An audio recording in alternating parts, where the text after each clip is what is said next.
This is the first time you've seen him like get picked on. Yeah. How do you guys feel about him? Is he a dork now? No. I think he's cooler. It's Yeah. awesome to get picked on. It's Then I'm the coolest guy in the world. cool. Yeah, get those nipples out.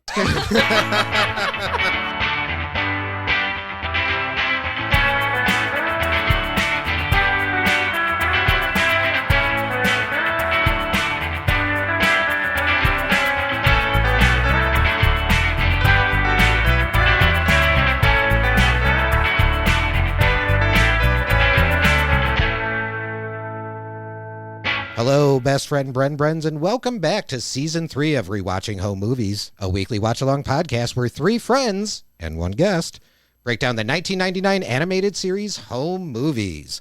My name's Tim, and I'm obsessed with home movies. My name's Adele, and I'm a home movies newbie. And I'm Marcin, and I've never seen home movies. My turn. Yeah. I'm Chris, and I haven't seen home movies in a billion years. Home Movies Season 3, Episode 8, titled Guitarmegeddon. Original air date October 27th, 2002 on Adult Swim. Written by Brendan Small, Bill Broadus, and cast. Directed by Lauren Bouchard and produced by Carl Adams. Synopsis for this episode: Brendan, Jason, and Melissa decide to start a band. Meanwhile, Dwayne enters a guitar contest where he will face his arch rival, Jimmy Monet. Let's go. The title's very good. I really Yeah. like the title. I wrote the first thing I wrote in my notes was Starmageddon because that's one of the things I saw in the background. So Yeah. such a good title, such a good name Yeah. for a band. Battle of the Bands. We had a Battle of the Bands before. Interesting. Yeah, we did. It's weird though because it's set up like a battle of the bands, but you're only allowed to go one at a time. Yeah, and it's a guitar solo. You do a guitar solo, and then that's it. That's unheard of. Yeah. No one does that. No one does that. Wait, how does a Battle of the? I've never been to a Battle of the Bands. Well, How does that Battle of the work? Bands is usually a band. Yeah, right? full band. Full You band. never just go up by yourself and then show one guitar riff. You know, you're not like buying drugs at someone's house. And guys, like, check this out. You know, What's really funny too is I have seen one competition where you do go up and it's individual and it's a guitar solo, but it's an air guitar solo. Oh, I've yeah. seen air guitar solo contests, but I have never seen like an actual guitar solo contest. So, well, we will get into all of that, plus our guest, plus so much more. But first, why don't we jump into the Creative Corner? So the Creative Corner, of course, is something creative that we're consuming, producing, whatever that we just kind of want to bring to light. So for this Creative Corner, very special guest, please introduce this Creative Corner, Mr. Stephen Hawking. Creative Corner, doodly-doo. Is that offensive, Holy Stephen shit. Hawking? Steven, I good mean, to see ya. yeah, good to see you, Stephen. I have a couple questions. Your name came up on a list. I've got to go. Oh, shit. Exterminate. Yes. Oh. Get his ass. Well, he's gone, Yeah, both it got figuratively and literally. He died so long ago. Yeah, he's dead. He's for sure dead. Who would like to go first on this Creative Corner? I'll go first if you guys, if You no one can else go wants first. Yeah. to. Okay, I'm going to keep mine short and sweet. My Creative Corner, this is a very like local artist kind of thing. And this is just, dude, so many examples of projects that I've seen that are like criminally, one, like absolutely amazing, but two, like don't even have a third of the views that they deserve, right? So have you guys ever heard of like a 48-hour film festival? Oh yeah. Oh, yes, yeah. I've won Hell one. yeah. Nice. You did? Yeah, I got. Uh, That's how I recently. got it. Yeah. Oh shit. That's awesome. Well, there is a YouTube channel by the name of Year of the Phoenix Productions. Are you out of your? What's up? Are you joking? Are you Am I joking? Are you messing with me? Am I messing with you specifically? Yes. Are you messing with me? No. They had a 48-hour film festival project called The Ballad of Blood Fist. And Oh yeah. Okay. I remember now. Oh, yes. All right. do you remember? Yeah. This was fucking, dude, I'm sorry. For a 48-hour film festival, to be done in such short time. It is an absolutely amazing mockumentary. I don't want to give too much away. I guess Chris is making a lot of weird faces at me. Probably very specifically because Chris played the role of Bloodfist. This was something, when you guys made this, I immediately fell in love with it, by the way. I showed Adele, because this was, we had kind of, very early on in our dating. And so I showed Adele, and she's like, yeah, she really liked it. She thought it was funny. We watched it again, was that yesterday? 2 nights ago? Yeah. Wow. But now that she knows half of the comedians that are in it. Yeah. It was a trip. Loved it. Yes, absolutely. So, yeah, again, I don't want to give too much away, but it is a mockumentary. It's called The Ballad of Blood Fists. It does star our very own guest here, Chris, which, again, dude, you did such a fucking great job, Thank man. you. That shit makes me laugh so much. So I encourage everyone to check out. It's Year of the Phoenix Productions, right? Right. Yeah. On YouTube. They've done quite a few 48-hour. Right. Yeah. And yeah. I always try whenever we do one to get comedians in it that Yeah. I know, just because I like working with them. They always try to outsource the actors and stuff like that. I'm like, no, screw that. Let me get my friends in if I can. Yeah. Yeah. So, but dude, like, so well done, very professionally done. It looks amazing. The acting is amazing. I guess I can give away too. It's got a mutual friend of ours, TJ, who is another local comedian who, in my personal opinion, you two absolutely fucking crush your roles, man. Oh, yeah. So, Thank you. yeah, The Ballad of Blood Fists on YouTube, Year of the Phoenix Productions. Check them out. They got a ton of stuff. They did one not too long ago with another local comedian that we actually just saw at the show I was just on, SNF. Dana Norris was in it. Nice. Yeah, Yeah. that's the one Yeah. where we won. Yeah. We won Chicago's, yeah. with Dana in it. And she was great. Yeah. Hell yeah. That's So, crazy. Yeah, check them out. They do such great content, criminally underrated. They deserve thousands and thousands and thousands of views on those videos. So, yeah, that is my creative corner. I remember Tim showed me that, like, I don't even know how long, and I watched it, and and then you're just sitting next to me, and I completely forgot. I Completely forget too. So. I love 48-hour film competitions. They ruined me because they got me hooked on the filmmaking process. It is fun to do it guerrilla style. Yes. And try to just get, and also the community and trying to get together to create something is a lot of fun. And if you get a chance to do it, I recommend at least once. Just try it. It's stressful, but it's fun. Oh, it's incredibly stressful on, like, the third day, or the second day, I should say, when you're just up at 4 a.m. and you have to edit, and you're like, I can't do it. Right. I can't do it. So, Oh shit. nice. Well, that is my creative corner. That was a great creative corner. Thank you. Yeah. I'll go next. Nice. A couple weeks ago, or was it a week ago? I don't know. Yeah. What is Tim and time? I, yeah, right? Yeah. It's a man-made construction. Tim and I watched a movie called Heretic, and it was really fucking good. It stars American sweetheart, and he's not American at all, Hugh Grant. Willy Wonka's sweetheart. Yes. Oompa Loompa himself, Yeah. Hugh Grant. And I'm not going to give too much away of the movie because it's so fucking good, but it's about these two Mormon girls who go to preach to him at his house, and he is like balls deep into like the trenches of spirituality and like the hypocrisy of a lot of it, and he just fucks with him so hard, and he's my new favorite bad guy is evil Hugh Grant. So I don't really want to say too much about the movie because I don't want to give it away, but it's just a fucking masterpiece and it scratches all my itches. That's it. I've seen the trailer for it. It's good. Is it streaming somewhere? Oh, what did we watch it on something, or I mean, probably not something legal, but you found it? I'm sure I'll find it for you. Yeah, and it's super fucking good. You wouldn't download a car, would you? Yes, I- absolutely. I would Heartbeat. 3D print a car today.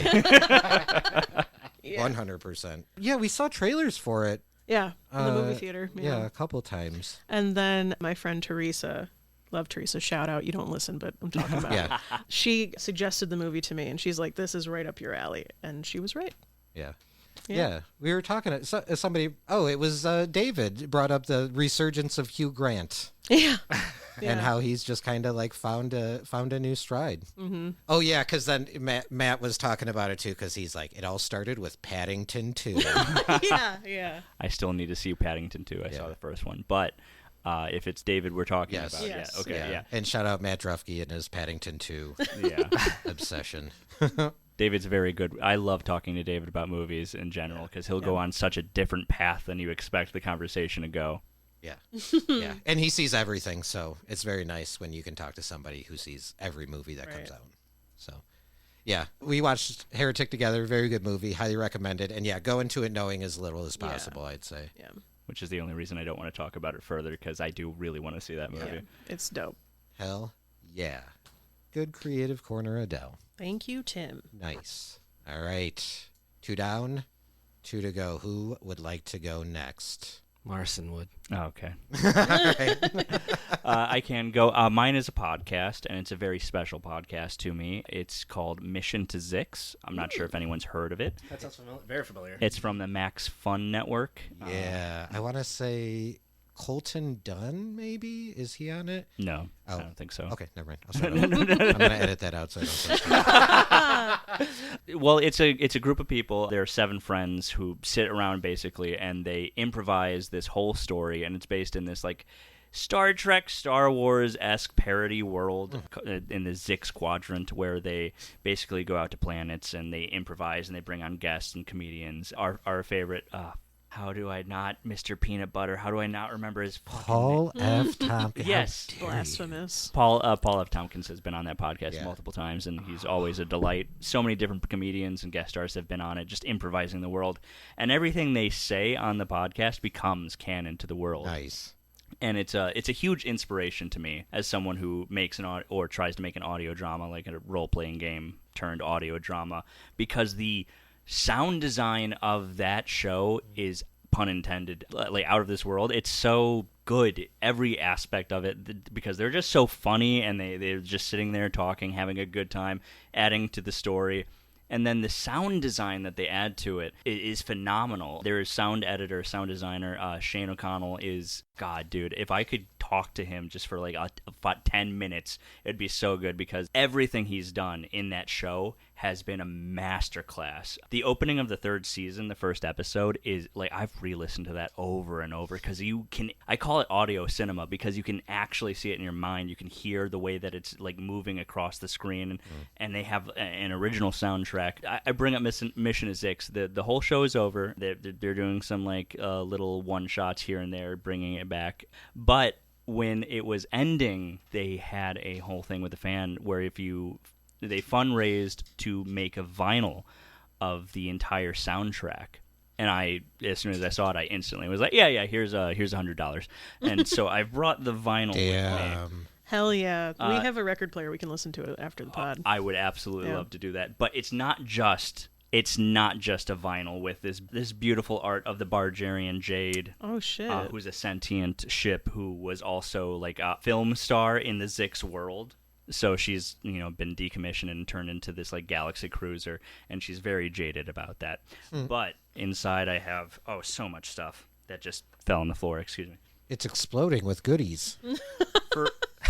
For one, Cor Baelvor is like one of the villains of the project, so they gave us a patch for it. And who plays Cor Baelvor but Brendan Lee Mulligan himself? Oh, Damn. Yeah, I love him. yeah, Nice. love Brendan Lee Mulligan. He's fucking fantastic in the whole show. I'll bring this along as soon as I'll pass it around as soon as I can get to it. But they also have a bunch of stickers based off of jokes that happened with the podcast. This is stuff I would beg to have for Puzzle Valley. Like the soundtrack of Puzzle Valley and like one vinyl is amazing. They have a 7-inch vinyl that they dropped with this too, and they have a full 12-inch vinyl as well. And all of the soundtrack inside the vinyl, they have all this music and a description of the context behind it for every single piece of music. And my favorite part is that on the sleeve for the vinyl is a bunch of pictures of them all working on the project. Oh, that's adorable. And backgrounds. And there's one of Shane O'Connell in front of the editing screen, just staring at it. And it's very cinematic. But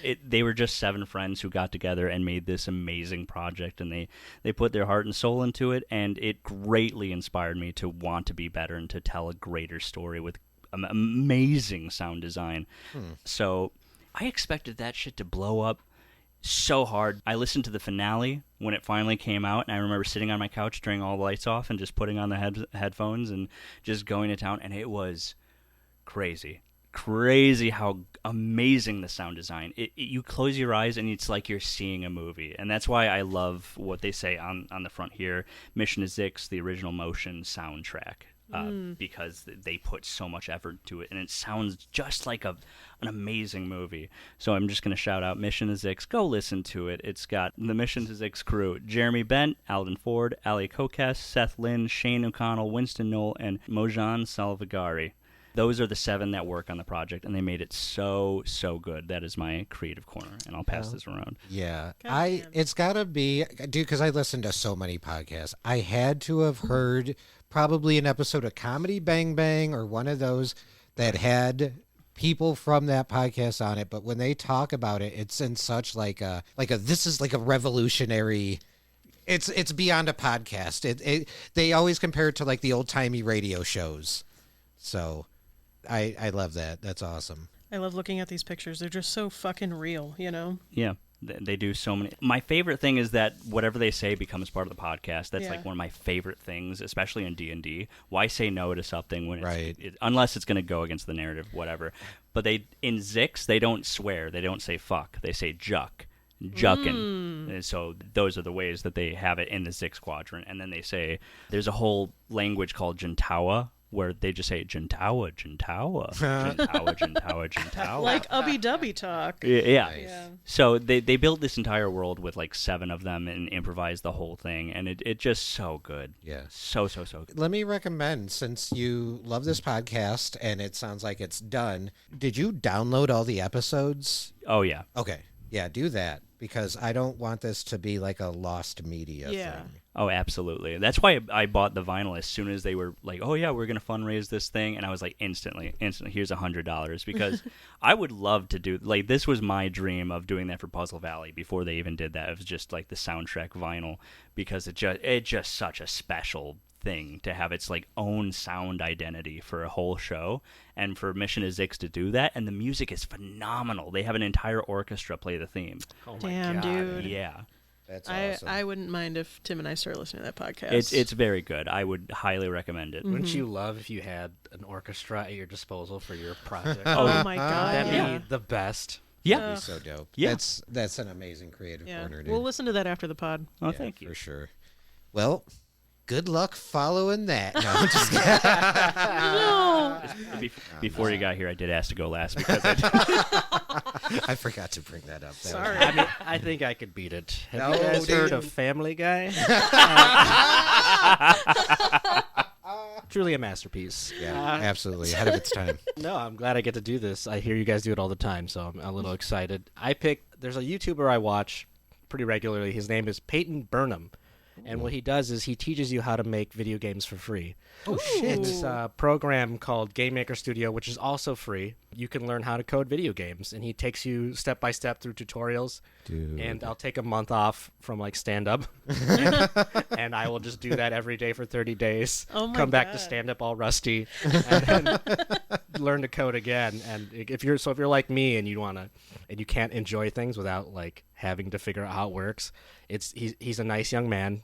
He's very knowledgeable. He's just like really encouraging and helps you like learn how to make video games. And if you're a big video game nerd like I am, it's just take a look. You'll appreciate how much effort is being put into a lot of the things that we take kind of for granted. Yeah. And we're like, oh, that game sucked. I was like, they had a million people trying their hardest. Yeah, for real. Like they were really trying super hard to make that. You know? And now you can feel their pain. Yeah. So definitely That's check it out. dope. Yeah. And then when you're like, this game sucks, we're like, where's your game? Yeah, Right. exactly. Yeah. You And know. the fact that it's all free, Lord's work. I don't think you should be allowed to judge art unless you make it yourself. Oh my That's gosh. just- Amen. Oh, Just so that preach. you Holy know what I'm shit. saying, just so you can appreciate Yeah. how hard it was. But it also makes me hard. I can never critique anything because I'm like, even if it's bad, I'm like, I bet you tried your damn hardest. Right. You know? So, Oh yeah, like every movie is a miracle. That whole concept that is thrown around, and video games especially. With, Oh, yeah. Right. with AAA games right now, the way that they're treated, and like, oh yeah, get back to work, and then they push out a game that's It's crazy. Yeah. And making Yeah. them like grind to finish it just for like numbers it's this whole thing. Yeah, but it's a nightmare. But instead of dealing with all that, just learn how to make a cool platformer. Yeah. Yeah. Hell yeah. That's Dude, that's dope. awesome. What's the guy's name again? Peyton Burnham. Nice. I'm going to have to check that out. Yeah, you will. Yeah. I want to make that one sim that we wanted to do with Coach McGurk following you through the grocery store. Oh, yeah. We were going to make like a horror game where it's like Yes. Coach McGurk chases you in the back rooms. Yeah. Please do Let's that. fucking You easily go. could with Game Maker Studio. Yes. Let's do that. Hell yeah. Dude, that's a really good creative corner, Yeah, man. it is. Well, shucks, folks. I think we can jump into this episode. We have a guest, and I guess I should mention. You might be like, "Oh, Chris, I've never heard any of his work." Bullshit. If you listen to this podcast, Chris wrote our damn theme song, Yep. and dude, again, fucking crushed it, man. Thank you. I love our theme song. I knew that as the podcast progressed, we were probably going to update the logo, like with each season and stuff. But I'm like, no, that theme song is pretty much set, Yeah, beginning to absolutely. end. So, dude, like, seriously, thank you so much. I think when we talked about the podcast a while ago, I said I think a lot of the reason people do kind of be like, oh, hey, this is a legit podcast is because you hear that music right off the bat and you're like, oh, shit, man, this is like podcast music. And then anyone who loves home movies, man, you can hear the influence of home movies in the theme song. So it's, I mean, dude, just like you knocked it out of the park. And I mean, I'm making some wild assumptions here, but I'm assuming you were probably like, oh yeah, let me knock this out real quick. Done. Here you go. Here's your silly little podcast theme song. Yeah, it's not always like that, but for this one, I could tell it was going to be pretty easy. Yeah, But I'm a big fan of the theme song and your podcast. So if you need you. a refresh at some point, let me know. Yeah, I will let you know. But yeah, I think you kind of just nailed it in one. Yeah. Oh yeah. I mean, every time I'm listening to the podcast when it drops, I do just start humming along to it as soon as it Yeah. I'm jumps glad in. you like it and Yeah. you not get sued for it. Well, I think we're going to go ahead and jump into this episode. Guitarmegeddon Season 3, Episode 8. We are chugging along. I feel like we just started Season 3 the I other know. day. That's crazy. We are well past the halfway point. That's kind of sad. Yeah, I was just gonna say that I find myself kind of sad that I feel like it's nearing the end. Yeah. Of this. I know. What are you guys gonna do after this? We have no idea. Cry. Yeah, cry. I mean, well, Adele and I are going to get married real quick. Oh yeah. We are definitely going to do that. I mean, we had some ideas. I know the Immoral Oral might get a movie soon, so we did that one. That's gonna Yeah. be a movie. Yeah. Yeah. So we did that, and then I actually brought up an idea before the pod even started. We keep throwing ideas at the board and seeing if that's going to happen, but I'm just going to try to stay in the moment of home movies Yeah. because Yeah. it has turned into such a fun Well, show. do not pick a show with a difficult theme song. No. That's all I'll say. No. Well, I'm having a hard time trying to think of another show I love as much as home movies that I'm willing to do the time sync because this podcast, I love it so much, but it has consumed my life. And that's great. Let me know when We're you gonna get a edit tattoo. that pause a lot shorter. Yeah, no, it's definitely. I'm going to pitch the tone too so I don't sound so bitter. It's great.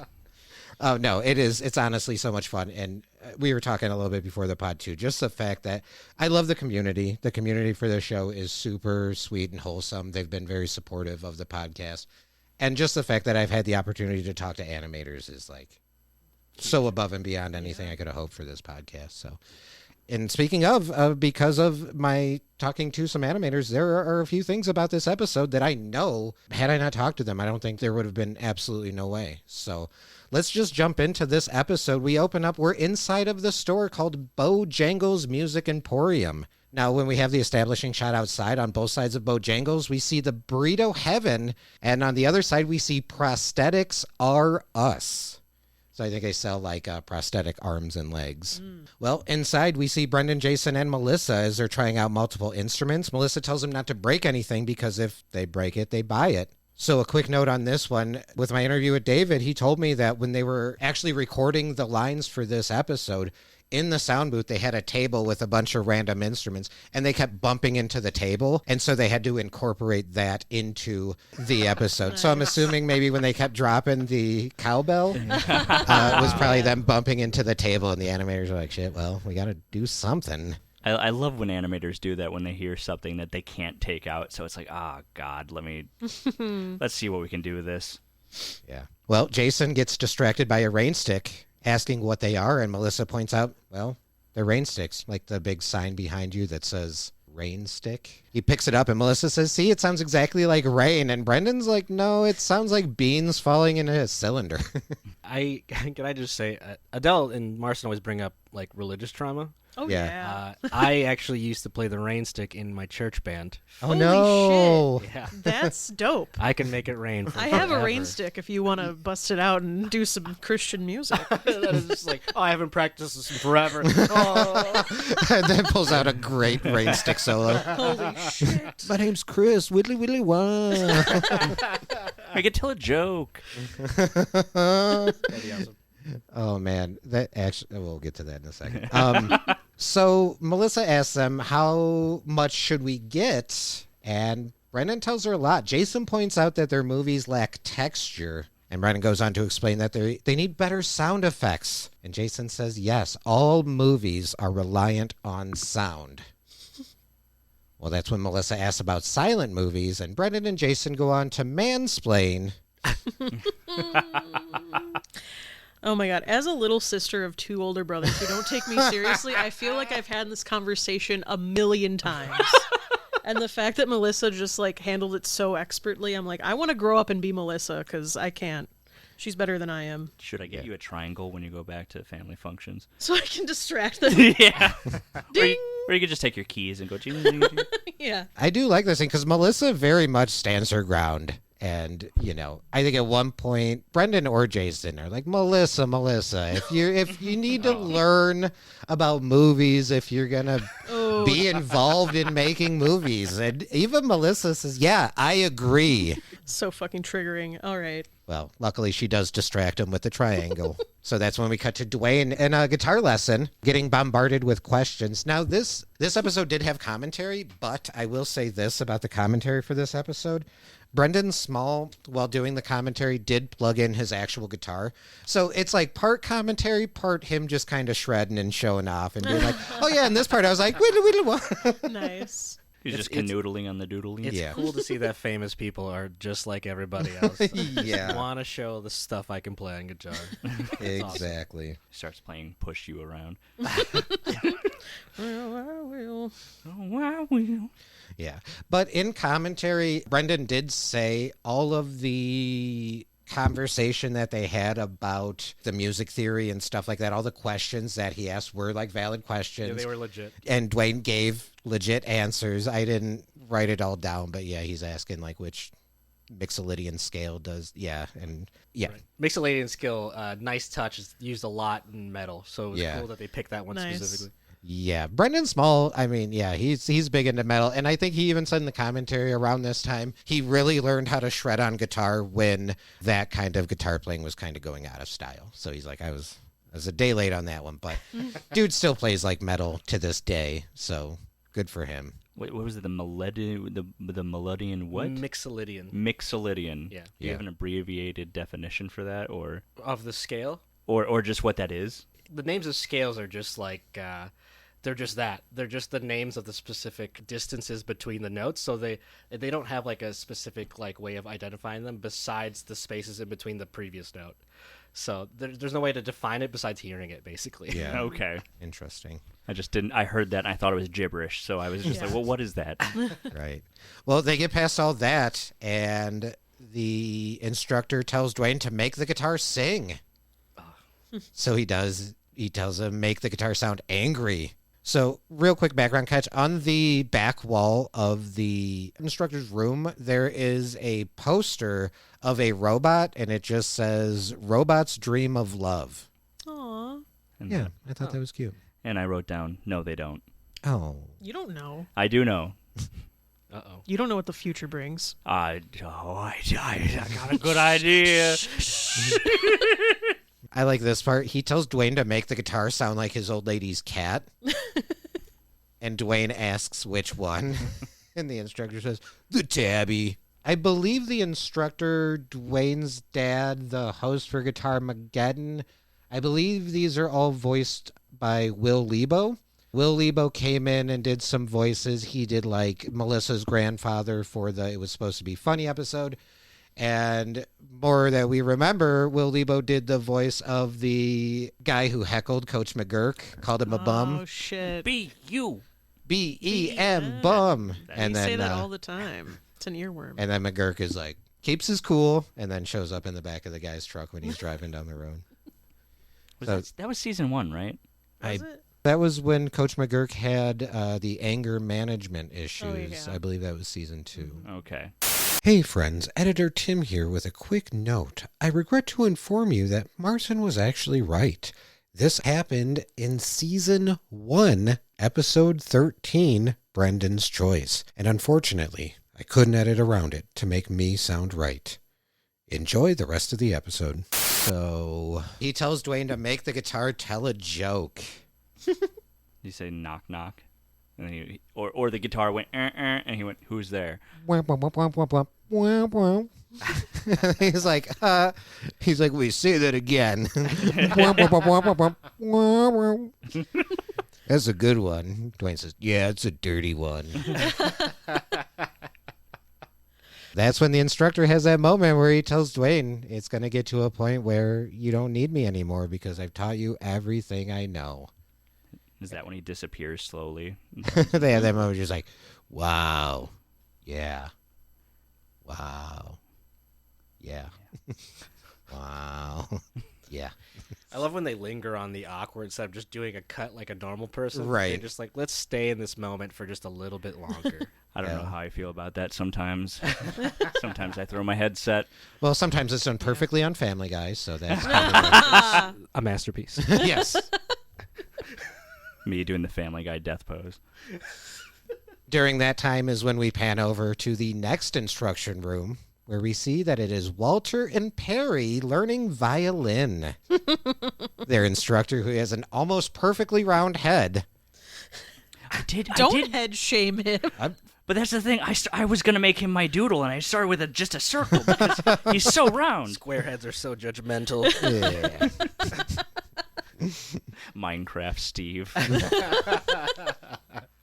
They gave the two most annoying characters the most annoying instrument. Yes. Even when violin's good, just because of the frequency is so high, it's abrasive. Yeah. We can do it. We can do it. We can play violin. I like that they were doing it together. Yeah. Yeah. So sweet. Do you play violin, Chris? I have in the past. Yeah. Oh, nice. This episode especially, they have to do that like TV show thing where a lot of the characters are playing the instruments quote unquote badly, but like you have to be like pretty talented at the instrument to play it that badly but goodly. Right. Mm-hmm. It's like once you know how music works, is trying to tap off beat to a song is actually way harder. Right. It's like impossible. Yeah, so I feel like them playing violin and then later on the band playing Freaky Outy, and like you have to be so good to play that bad. It blows my mind. You got to know the rules in order to break the rules. Right, right. Retweet. Walter and Perry doing the "We Can Play Violin" song while the instructor completely loses his mind. I was expecting a very validated crash out from that. Oh, I thought that table was getting flipped for sure. I thought this was Walter and Perry's last episode. Well, I got some news. Don't even say that to me. F. Every grade is an F from here on out if Walter and Perry don't come back. No. Walter and Perry are in the very last episode of the entire series. So. And they'd never come back? Along with everyone else. Yeah. They all die that day. Oh, no. Spoilers. Sorry. Sorry. It's the atomic bomb episode. It's when the colossal titan reaches it. Yeah, that's how it ends. The same universe? That's awesome. Whoa. Yeah, Home Movies is just a big Attack on Titan prequel. I would love that. I know it's stupid, but I would love it. Dude, are we doing Attack on Titan next season? Oh, God, no. Shit. It's a very heavy show, but I do love that show. I love Attack on Titan so goddamn much. You can cut that, but still. I'm not doing the theme song for that. We We have a whole orchestra. Well, we go back inside to the music shop where we see Jason is hitting a cowbell with a rain stick. Melissa sounds like it's raining on a cow, and Brendan says who's getting hit by a stick. Jason even brags he's never had a lesson. Well, that's when Jason points out the sign that says super cheap guitar, bass, and drum rentals and lessons. Immediately, Melissa calls drums, Brendan calls guitar, and Jason pushes back saying he doesn't want to be the bass player. I loved that. I don't know anything about music I'm jealous of musicians, and I listen to them all the time, and they always talk so much shit about bass players. Why? That's insane. I love Yeah. the No, bass. bass is huge. I think it used to get shit on more back in the day, but now I think contemporarily wise, people really appreciate Yeah. a good bass line. Yeah, absolutely. Who's that one bassist we watch all the Davey 504? Oh, Davey 504 on YouTube. Yeah, we haven't Yeah. watched his stuff in a while, but that dude rips on bass. Go and he's watch his hilarious. videos and then tell me bass sucks. Yeah. Well, my favorite band, Hers, one of the bass player on Lauding is a phenomenal bass player, and it's crazy because I'll go into the comments of any video or any song that he's in, and people are always like, "Oh, he is the best bass player I've ever heard." Yeah, maybe a while ago there was a weird like stigma against the bass player, but yeah, I think today it's not so much, but It's weird how that evolves because I always thought drummers got a lot of shit. Really? I Right, thought which- everyone always loved drums. Yeah. I've been in bands forever. I've always been jealous of the drummer. yeah. They got the chair. They get the Chair and the sit. chicks. Yeah, that's why I like it. They get to sit, and then the end of things I like. They get to sit, that's it. Arguably, their arms do a shit ton of work, so I don't know if it even evens out. Yeah. Not knowing how to play any instrument outside of Guitar Hero and Rock Band, respect any musician, regardless of what they play, because, well, not any music. Okay. I don't respect Thank you for fixing that. every musician. That's wild. It's just one of those days. Yeah. We draw lines. Kid Rock. Exactly. Well, Melissa tells Jason it's very important to music, so Jason asks, why don't you play bass? Jason goes on to say that bass is thankless, nobody cares about it, and the bass player is the loser of the group. Brendan and Melissa push back, saying that bass is very important to music, plus they already called guitar and drums. Jason points out he doesn't like when they take advantage of the speed factor. Brendan and Melissa say, Jason, for our style of music, we need a solid bass player, and that's what you are now. Apparently. I love the dynamic. As soon as Brendan and Melissa call guitar and drums, now they're like leaning on the counter, like, here's the thing about music, Jason. How the tables have turned. Yep. Melissa's now going at, rightfully so. Yep. They had some back and forth this They episode. did. Heated lovers. Disagree.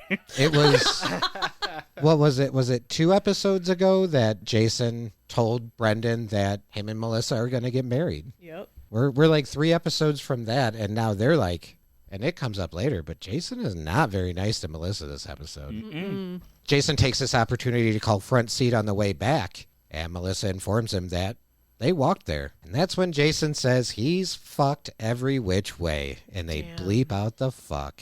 Damn. Is this the first time that Jason swears, or any of them swear? Yeah. Mm-hmm.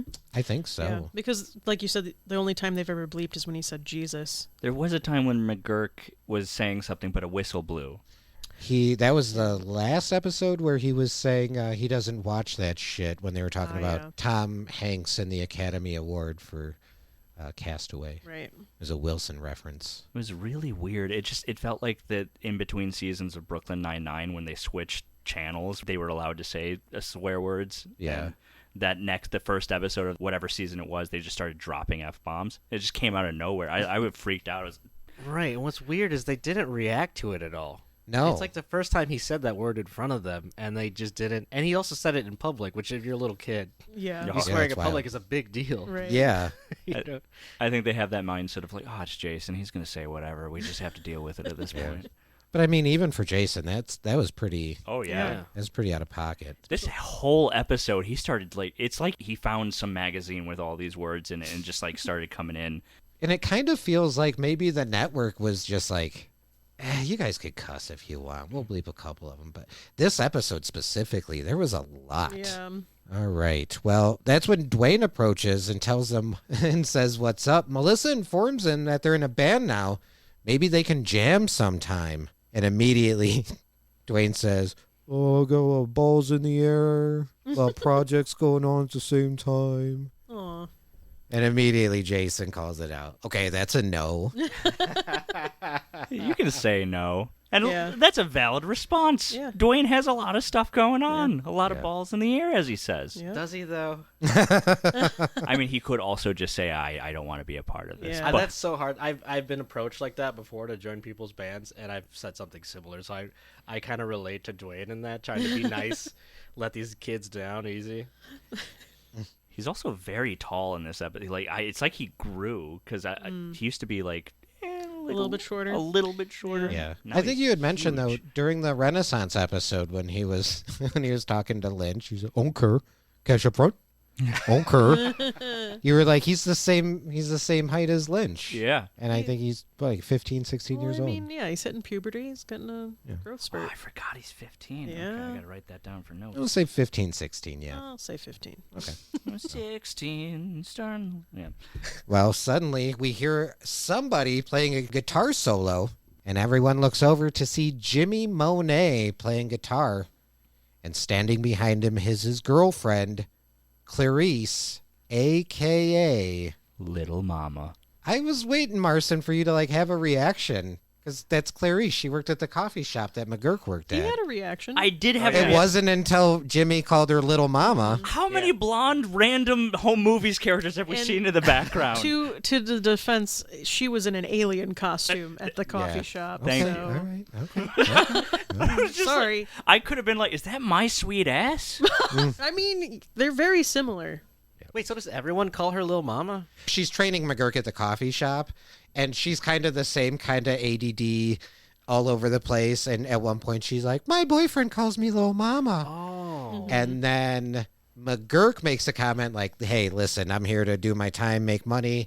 I couldn't possibly get involved with a coworker." And he's like, "Plus, how old are you?" And she's like, "I'm 18. He's like, "I could potentially." What a jerk. And then what is it? Like one scene later, she says something, and he's like, "Little Mama, listen, da da da da da." And I love Listen, Little Mama. Yeah. That's my favorite. And Oh, so no. when they said Little Mama, I was like, oh, that's Little Mama! And I pointed at the screen. I hate that. I could feel that entering my lexicon. yeah. It's going to replace Listen, Linda. Oh. Well, I did mention after that episode, class trip with McGurk working with her and him being weird towards her, and she's 18.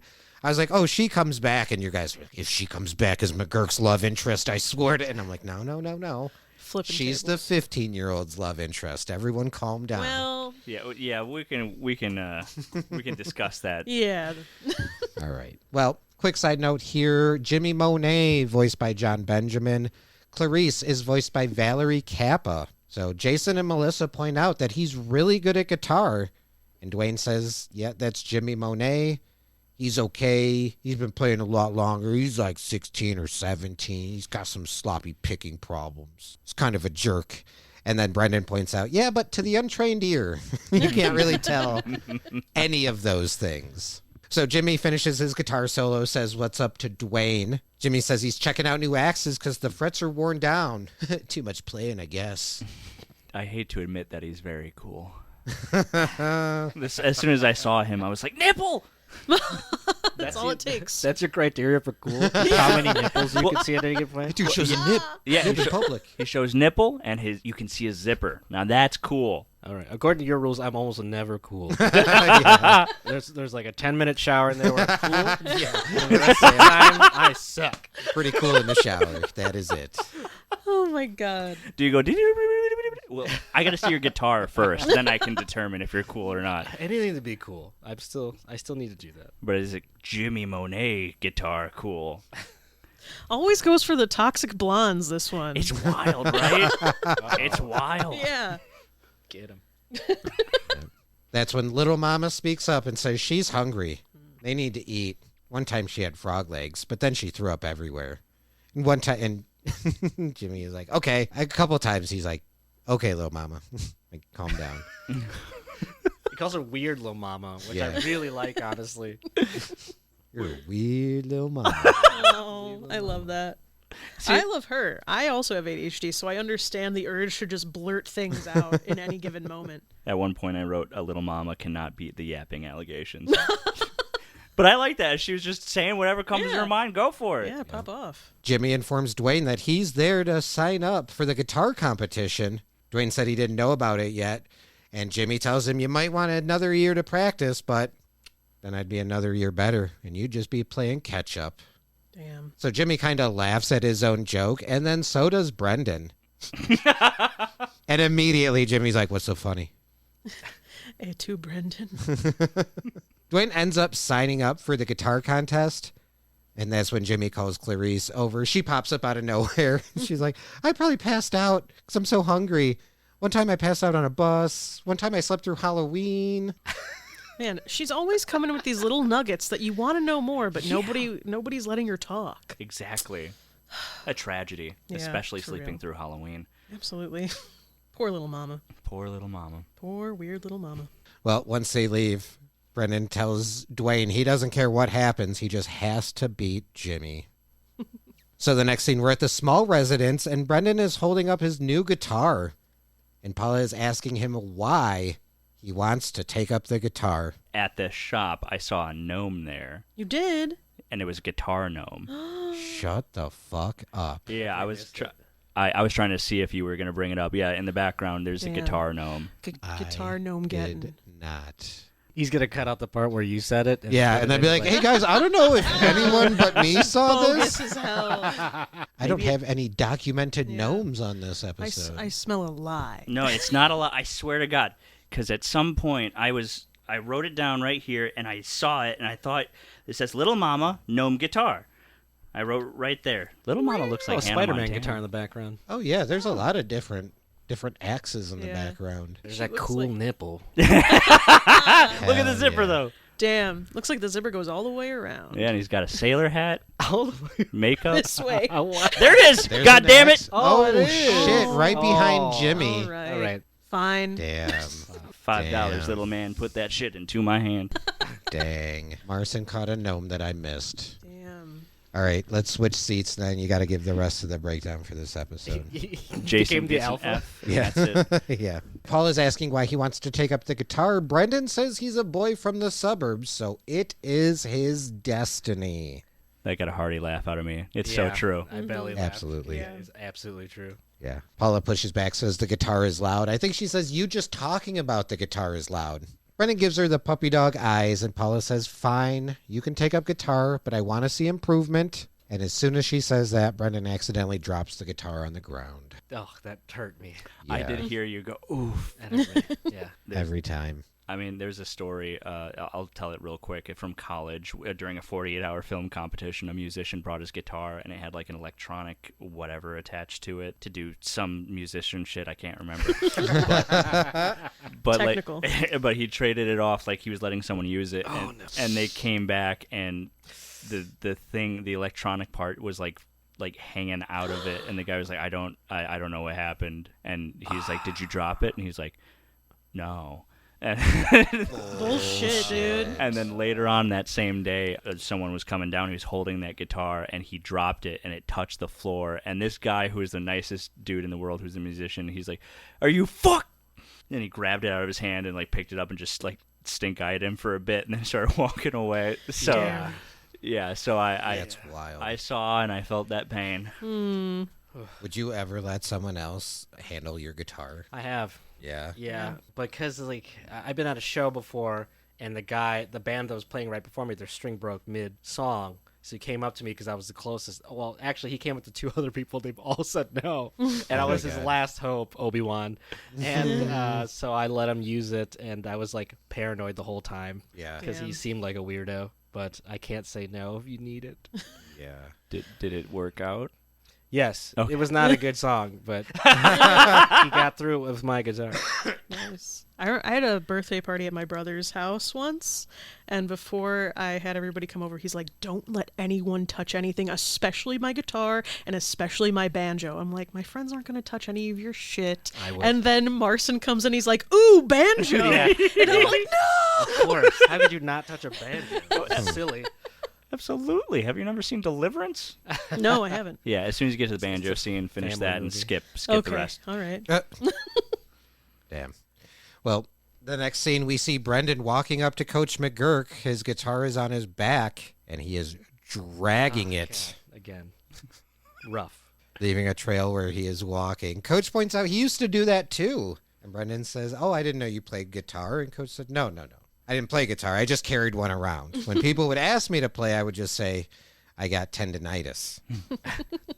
So Brendan asks him why he didn't learn to play, and Coach says because guitar is hard. Yep. At that point, he says, anything too hard in life is not worth doing. So some classic Coach advice right there. Actually, it cracked me up at one point while he's talking to Brendan. You get to see what's on his clipboard. And it appears to be just him playing tic-tac-toe against himself over and over again. It's psychotic. I did not catch that, but that is serial killer stuff. Yeah. Have you ever played tic-tac-toe with yourself? No. Well, oh, okay. Well, Wow. I have. I mean, I guess you're doodling around it, but it's Yeah. like, how are you going to play tic-tac-toe like legitimately? You literally against know yourself? every move your Yeah. opponent's going to make. Well, you kind of just go where you would put it, and then at the end you're disappointed in yourself because you feel like you could have beat yourself. Damn, that's deep. I'm going to beat you off right now. Maybe play like Sudoku or something. I don't know how to play that. That's too hard. And whatever is too hard in life, you just don't. Oh, Yeah. okay, that's fair. Preach the good word of McGurk. I don't think Sudoku's that hard. It's not. I play it every day. it's I don't- pretty straightforward. I don't know how to play Sudoku. I saw it on Brain Age, and I just never did it. I promise you it's easier than you think. Yeah, there's that's- like 3 rules. And that's what you say about like musicians and music and guitars, and I look at it and I go, and then that's it. I can't do it. Well, I don't know how to respond to that. You just doodly doo doodly Doodly you do it. doo. Yeah. My name's Dwayne. Doodly doo. All right. Coach goes on to say, if you're not immediately good at something, why even do it? He then goes on to tell Brendan that he was a roadie for a band called Alligator Shoes. I think before he says that, he's like, you know what I'm really good at? And Brendan goes, drinking? Yeah. Clocked. So quick. Yeah. And then he just moves on, talks about roading for Alligator Shoes. Brendan asks him if he thinks about being a roadie again, and Coach says every single day. He says it was the life. I love at one point he talks about putting the food out, and Brendan to just kind of yes and him. He's like, yeah, putting out the milk, checking the expiration date. And that's when Coach informs him that the only issue was they never traveled. They were a local band. So he couldn't really call himself a roadie. He was more of a helper or a helpie. Coach goes on to say that if he knew of a band that got together, needed a helpie, he would be down. And Brendan says, that's interesting. And that's when we cut to Brendan, Jason, and Melissa rocking out in Brendan's basement, playing their hit song, Freaky Outie. You do that radio voice so well. Thank you. It's alarming. I know. It's almost like he's had practice, dude. I have. But also when Listen I... to Puzzle Valley. yeah. Nice little Puzzle Valley plug. That you said, not me. Also, when I used to host bar trivia, we would do a halftime music round where we would play a song for like 30 seconds and they'd have to guess the name of the artist and the song. And then there would be some kind of pattern and they'd have to guess like the overall pattern. And I would, when I did that, I'd be like, my name's Tim and I'm a generic radio DJ. And then I would just like say dumb shit. I'd play a song and I'd be like, I'm pretty sure I was conceived to that song. Oh, and then my big line was like when I was explaining the rules, I'm like, so if I play Yellow Submarine and Red Little Corvette and Purple Rain, that's right, it's songs I cry in my car to, or like some dumb shit like that. But yeah, it was the generic radio DJ that secretly lived in his car. Was the official name of that character. You got a lot of mirrors in here. Oh, it's Yeah. feng shui. The idea And- of you crying in your car to Yellow Submarine. Yeah. We all live in a yellow submarine. I live in my car. Is it yellow? But That could be lore. Ooh. I remember there was one place I hosted every week, and I did that for a while, and people started being like, come on, dude. And so I didn't do it one week, and dude, so many people complained to me. They're like, what happened to the generic radio DJ? And I'm just, you can't win. It's Jumpin' Johnny Jumbo. That's pronounced Jumbos. All right. Well, it's Brendan's band. They're playing Freaky Outie, which is just Brendan yelling Freaky and Jason and Melissa yelling Outie. we already see Melissa's drums, I think, have a crack in them. Brendan's guitar has a couple cracks. I think the neck is already taped at this point. Yes, the animators keep accumulating damage on the guitar. Yeah. And what I love, and they even mentioned this in commentary, they're like, yeah, we'll add damage to the instruments. We are not animating strings. Fuck that. I noticed that. I thought Yeah. he just pulled the strings off and didn't want to deal with them anymore. No. They're like, we don't need to. It's not that deep. But they're right, though. It doesn't take away from it at all, right? So No. it doesn't No, matter. absolutely No not. one cares. And So they were especially, right. dude, especially home movies, dude, there are literal items in the background of scenes that are invisible. You know what I mean? Like the phone will like just have no color to it. You completely see through. The bleachers. Yeah. So no one is gonna get upset that there's no strings on the guitars. At that point, we hear Coach McGurk yelling to stop. He goes on to say Jesus, which is bleeped, and what the fuck, which is also bleeped. I didn't know it was Jesus that they bleeped. I was like, what the fuck is that swear word? But they bleeped Jesus again? The J word? I think so. Really? Just trying to spread the Lord's Well, message. UPN was originally the ones that were like, you can't say Jesus like that. So are they So- referencing the... I don't know. I wasn't there. Maybe it was just like the tone and way, like a Jesus. Like they're like, no. Too angry on that Jesus. Run Yeah. it back. You have to be happy when you say Jesus. But this is the third bleeped word we have this episode, when traditionally we almost had none up to this point. Mm-hmm. It's very cursing heavy, but not the most curses in an episode. Oh. Yep. Really? Haven't gotten there yet. Are you counting the J bomb?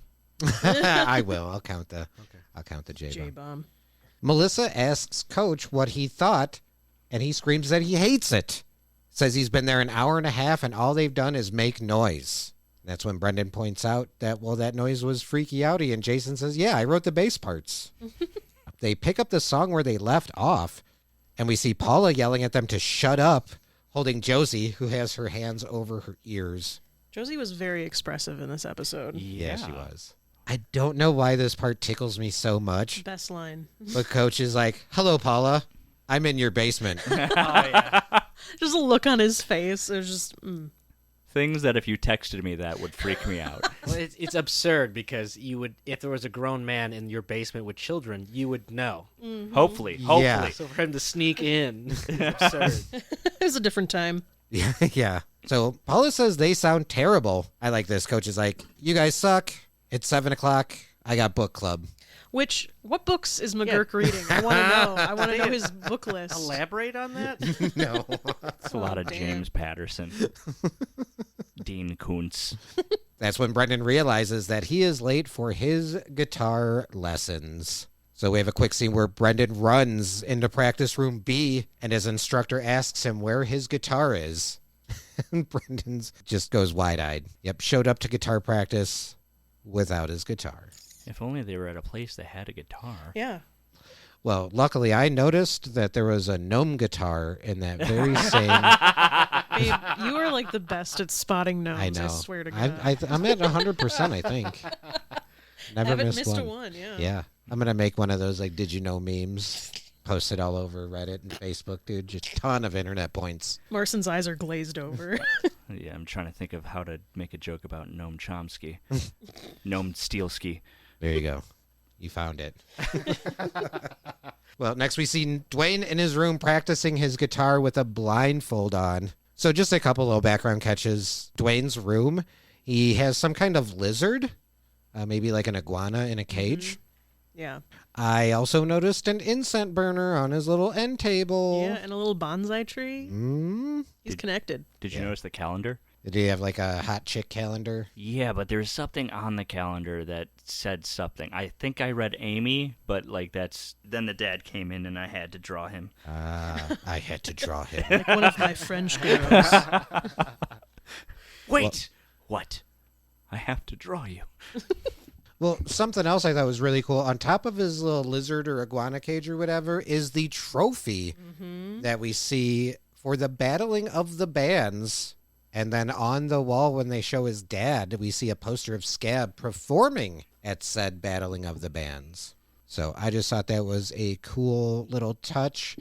I guess in commentary, Brendan did mention, like, yeah, we did the battling of the bands thing, but it was such like a C plot to everything else. It was more of like this episode will accumulate to everyone getting to the battling of the bands, as it were. He wanted to take it a little bit further, so they invented this Guitarmegeddon. Right. Last Battle of the Bands, it was more focused on Cynthia than anything else. Right, and it was actual bands. Yeah. I was wondering if we were going to see a note on the wall telling us where Cynthia went. Like a love note. Yeah, or like the note that Eddie left. It like Yeah. yeah. Maybe that would have done something. By the way, is this the first time you see Dwayne's dad? Yeah. Yeah. Yeah, first and only, I He's think. got a ponytail. I assumed he was a musician. Dude, yes, right? I was going to say he gives me like an old school, Hell just yeah. like musician. Mm-hmm. Right, older dudes don't have like balding at the top and then a long ponytail. with Right, a right. Guitar for like 15 years. Yeah. Yeah. And actually, it's funny that you say that because he is trying to get Dwayne's attention to tell him to take out the trash. Dwayne is not paying attention. And at one point, almost melodically, he's like, Dwayne. He's like, to get his attention. And Dwayne's like, what? And for some reason, just the way he like sing-songy, like, Dwayne. Always stuck in my head. So, but yes, I definitely get that vibe that, you know, his dad was definitely, he probably still is a musician. That's where Dwayne kind of picked it up. Yeah. He looks kind of like a shady like agent of a musician at this point. I don't know what it is, but he gives me a little shady vibe. I was getting like a kind of a low-key cokehead radio DJ, like a 70s, 80s radio DJ kind of vibe. Where does the coke come in? That's the low-key part. I don't think you could be low key when you're on coke. You'd be surprised. Hang out with more musicians. Hey, what else? Oh, so apparently this whole like Dwayne signing up for the Guitarmegeddon thing, this is the whole idea for this storyline came from Brendan Small, real life Brendan Small. One of his friends convinced him to sign up for, I guess it was like a guitar contest. And at the time, Brendan said he was okay at guitar, but he kind of like crammed for a few weeks and got significantly better at guitar, shows up to this contest, and it's at some fucking dive bar. And the crowd was just shitty, and he had to plug into an amp he's not used to, and his guitar was out of tune. And so it was funny in the commentary. It's just Brendan Small and Lauren Bouchard, and Lauren's like, "Oh, did you like have your redeeming moment at the end like Dwayne?" And he's like, "Oh God, no. That crowd fucking hated me. I just wrote this as like a fantasy. Like, yeah, screw them. I could have done this if I was ready." I love that Dwayne is who he wanted to be at 15. Yeah. That's so cute. Following scene, we see Dwayne in the Scab van. Dude, literally did not pick this up until I was physically writing out the breakdown. Did you see what the store was called? No, I was too busy being blown away by the Scabmobile. So the store is called Lionel's All Night Long Quick Stop, which is a kind of a reference to Lionel Richie's All Night Long. All night long. All night. All night. All night long. So yeah, it says right here, the Scab van is parked at Lionel Richie's All Night Long, ha ha ha, quick stop. I do text to talk. I just realized this is a reference to Lionel Richie's All Night Long, Jesus Tim. That's what I wrote. Jesus Tim? Yeah, like I Jesus like Tim. Jesus Tim. The J-bomb again. Yeah, we'll bleep it out. I'll fix it in post. Yeah, it wasn't until I was like, Lionel's All Night Long. Okay. So that was a funny little reference. He's pounding on the steering wheel, saying, "You take out the trash, man. You take out the trash. Practicing my riffs, man. Come and ask me to take out the trash."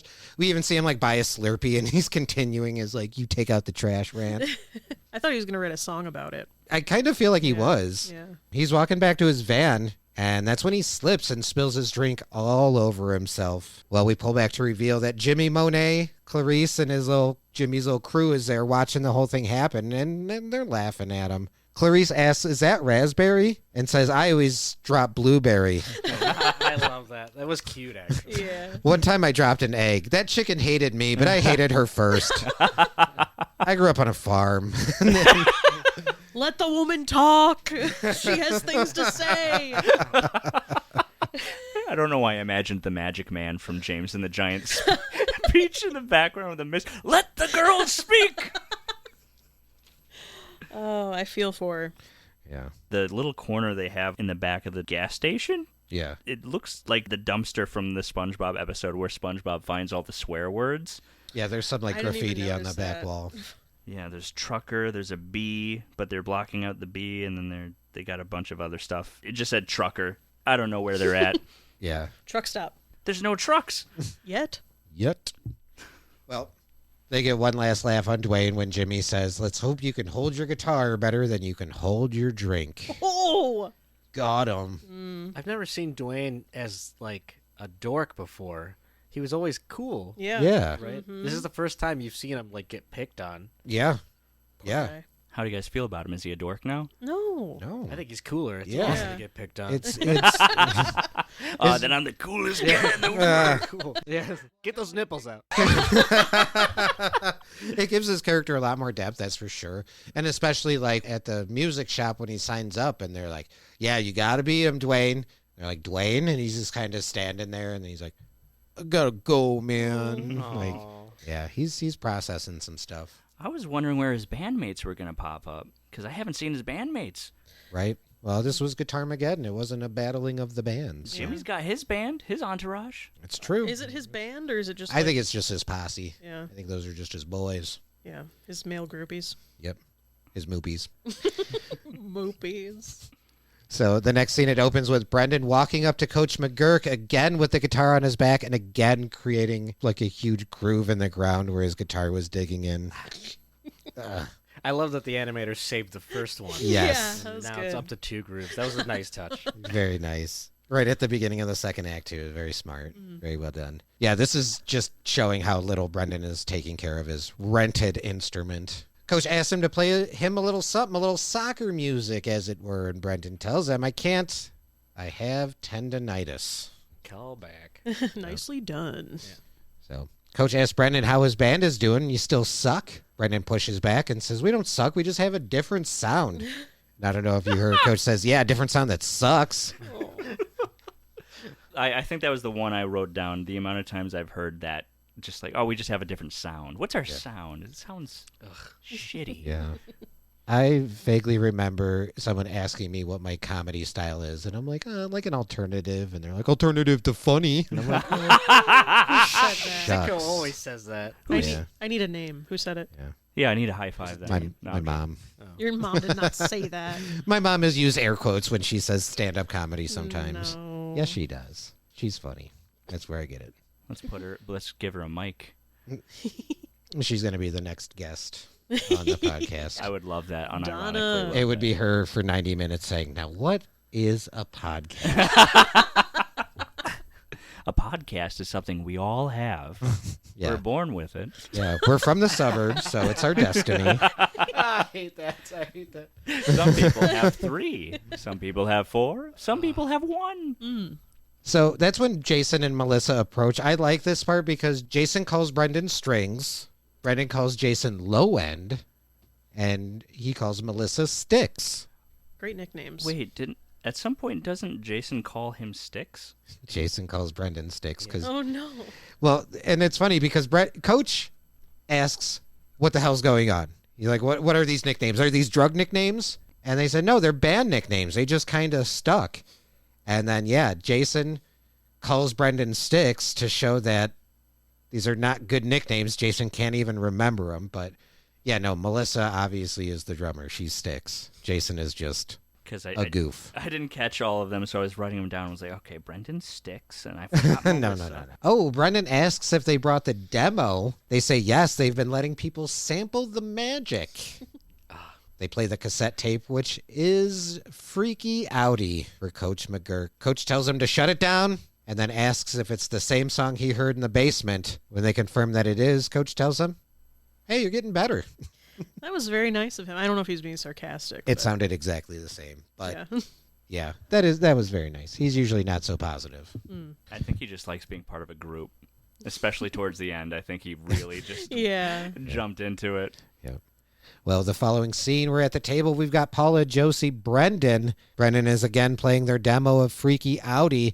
Brendan and Josie are rocking out. They are. I was so happy. That's so cute. Josie is getting down. Paula, not so much. Not yet. Brendan finally stops the tape, and Paula immediately starts questioning Brendan if this is what his teacher is teaching him. Paula says she wants to know what Brendan has been learning at his lessons and asks him to start naming the strings. So he proceeds to name them off. He calls this one Pinky, and this one Winky, and this one Linky. I like that he was like, I learned this in the streets. Threw up a gang sign. Did he really? Yeah, he threw up a gang I sign. didn't even see that. I was just too busy laughing. I looked. I was like, "Is that what is that?" Did he just do like two peace signs like crossed? Or Yeah, what? but it wasn't like when you cross your arms Right. like this. It was like too close to the hands to Dang. not be a hand sign. Well, I gave up the gang life a long time ago, so I don't know which gang that is. We're really glad that you did that. Yeah. Yeah. I'm always part of the chain gang, though. John Cena represent, even though you broke up with me. Damn. I'm sorry. Full name too on the podcast. It's Yeah, very brave. government name. Get him. John Cena! Okay. Brendan is back at Dwayne's house, telling him he's got a few questions about the guitar, with his first question being, how do you play? And Dwayne says, something like this, and proceeds to play. I heard you say, "What a dick." Yes, I did say that, but I've run into people like that who try to teach people that way, and I'm like, you're a nightmare. Just teach them something, you psycho. Brendan tells him he has no additional questions, but then asks Dwayne if he knows what he's going to play for the guitar contest. And Dwayne says, probably something like this, and then kind of proceeds to play similar to what he just played for with a nice little wah at the end. That's when Dwayne's dad walks in and tells him that he just got his report card. I don't know why this part cracks me up so much, but Dwayne asks if it can wait. He has guest over. I didn't catch that. Yeah, I don't know if you noticed, but he wouldn't pluralize things after he said that. Yeah. What's up with that? I got guest over. Dwayne's dad says that his grades are important for his future, and Dwayne says he doesn't care about grades. Dwayne yells again he doesn't care about report card. Dwayne's dad seems taken aback. He's like, oh my, you did not just say that. New earworm for sure. I think Brendan even tries to chime in and be like, he doesn't mean that. My client. I'm surprised Brendan even cared about the situation in hand. Well, this is a classic Dwayne line. I don't care about report card. I only care about guitar. I mean, supposedly, if his dad has lived the musician life, I think he understands how important grades are. I think so, too, Yeah. which is why he's really pushing it. And why taking his guitar would kind of be the appropriate Yeah. You ever been punishment. at a friend's house and they start arguing with their parents? Oh, my God, dude. Oof, it's the worst. The most awkward. Nightmare. Turn to the corner. I want to leave right away, but then they're gonna know why I'm leaving. Good. Let him know You that it was arguing weird. publicly in front of me. Do you try pulling to Brendan and be like, okay, let's all calm down here real quick? He didn't mean that. Never get involved. Absolutely not. No, I am like, is that video games or what's this over Is that a here? bird I saw outside? I'm gonna go look at it. Let me go check. This might be a really deep cut for Marcin and Adele. I don't care about report card. I only care about guitar. That's like a pretty classic Dwayne quote. I don't know if you guys remember. I think it was the end of last year. It was one of the last 5-star reviews that we actually got on Apple Music. Said, I don't care about report card. I only care about home movies. Yeah, I remember that. And you guys were like, oh, fuck, do they hate that we, like, grade the episode? And I'm like, no. Okay. Yeah. It's an actual quote. It's an actual reference. We're just not there yet. That makes more sense to me because I was like, but you gave us 5 stars. It just matched the review. They were just, it was just a quote, man. I like funny. how. Oh, go ahead. Sorry, it's funny that you guys say that because I just read a review for that movie Electric State, Yeah. where one of the reviews said this is a tire fire on an ocean of piss. And I laughed. Then I watched the movie and I realized that they say that in the movie. It was a quote. Oh. But they also thought that the movie was Right. a tire fire on an ocean of piss, and it was. That's Damn. fair. That's dope. I just like that Mars and I immediately went to, they hate us. I know. I don't know what happened to us in childhood, but somehow. Oh, shit. Oh, boy. But yeah, I was excited that we got to this episode so I could explain it. Like, yeah, without context. No, it's a thing that, but Dwayne yells it, but it's not quite that, but the reference, and it's not about our report cards, guys, I swear.